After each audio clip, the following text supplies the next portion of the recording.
scale as invented by Pythagoras originally, and those who turned it, or I believe it was called the music of the spheres, once you take it beyond this level. So you have 3 octaves, referred to throughout history as a triple octave. The Trinity, inwardly composed. Each octave has, as you rightly pointed out, 7 notes in it. Do, re, mi, fa, sol, la, ti. Yeah? As the do, that's the 8th note. So if you span an octave on a keyboard, you're going from, say, A to A. It has 8 notes.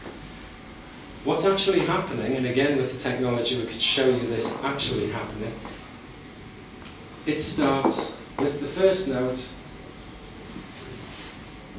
If you play them all together, when you get to here, they all start to act in a rather strange way. They come together just like the colours in the rainbow, just like the 7 colours. In exactly the same way, they start to interact, like we did here with 2 or 3 notes. They start to beat. And it's that beating that creates, now at a subatomic level, that's what will create matter once you get at this end of the scale. So the first 7 notes work together and transcend to become the 8th note, which is the same as the first note. I'm not even going to quote it. Who's thinking alpha and omega here? The beginning, the first and the last. Alpha, omega. Tells you often throughout documents like that. This is what Jesus said, I am the alpha, yeah. I am the omega. He's not referring to I, he refers to himself as the follower of light, the son of light. The Bible corrupts that into the son of God. He says, so are you. You're a son and a daughter of light. This is you. This is what you're made up from. Anyway, back to this. So you strike the 7 notes and out comes the 8th note, making the octave, which is then the first note of the next octave.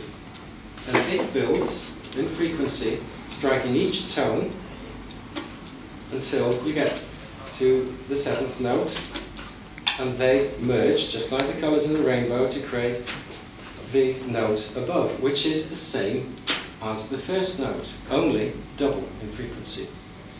So if it was the letter, if it was the note A, for example, that oscillates at 440 cycles a second, if that was, then this one would be 880 cycles a second. And this one, you can work out, because I'm not going to. Do you get the point so far? 3 octaves, one of which is always passive, the other active, the other neutral, only in relation to each other. That's a hard one to define. It might become clearer later, because this doesn't just refer to music, this refers to light and every electromagnetic phenomena that exists or ever will exist. And as you are an electromagnetic phenomena, you start to take, you need to take on board what we're actually talking about here. Because I can't take you to the realization I'm hoping that some of you will make. Indeed, it has to be done by you. It's fundamental to this. 3 octaves of creation. So here we're looking at the electromagnetic spectrum. We're also looking at the Western musical scale, which has 22 notes in all, and so on. Now, if this was such a great secret, what does it mean? Well, I've tried to imply it is electromagnetism, it is music, they are one and the same thing. Everything in existence abides by this law. Without this, it doesn't exist. Now imagine that you have that tool of understanding, which some of you may get now, others probably won't yet. It's that simple. It does go over heads. But if you had this, what would you do with it? You've missed out something. This is the secret in history. We go back to Pythagoras.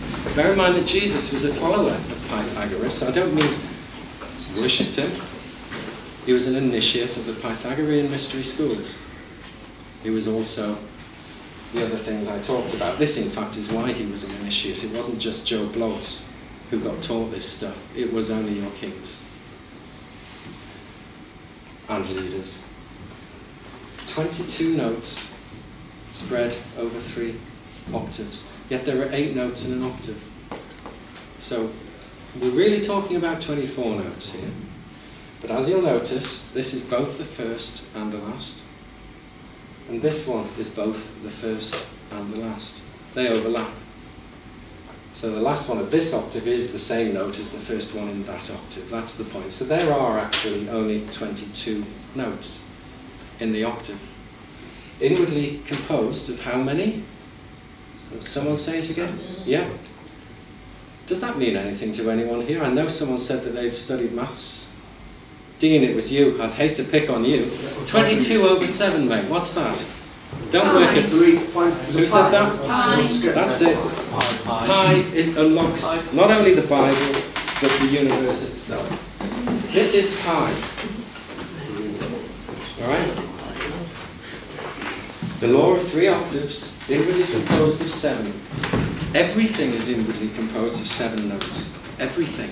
Which means that each one of these notes is inwardly composed of 7 notes as well. Now, what lies beyond there then? If this is creation, for want of a better word, what lies beyond it or before it? Well, let's say that this is an image of us on this world today, our 3-dimensional reality that we live in, this matter, density, this thing we know. What lies beyond it? What lies beyond it is what it tells you that lies beyond it. If you strike the notes, at this point, it evolves into the next level above it. And that's actually calculable.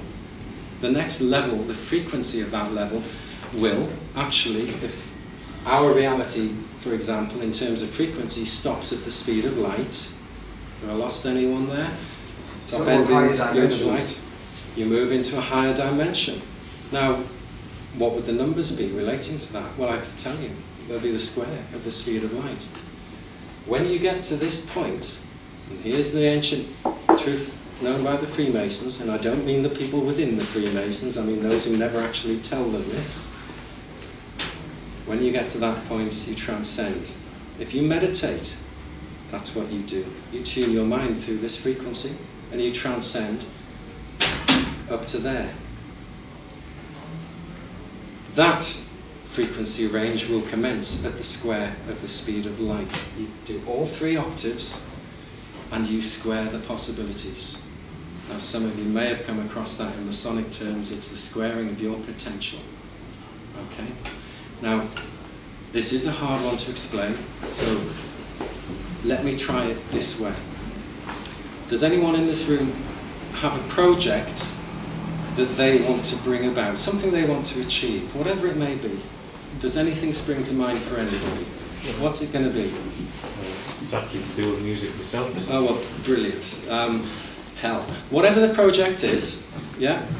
And it could be establishing a society the way you want it, assuming you have control over it. It could be bringing about your music project. It could be anything, literally, that you think of. It's your conscious interaction. From the initial thought to the creation of that physical thing, that project in physical reality, you'll go through 22 stages. If you don't, you won't create what it is you're after.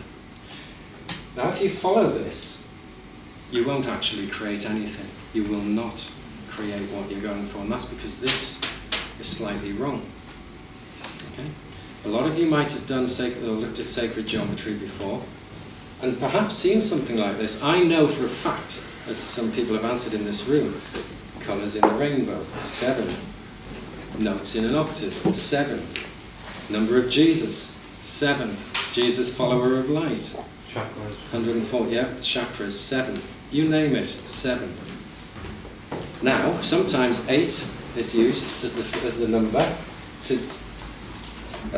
to describe divinity or Jesus or whatever. But 8 is 7.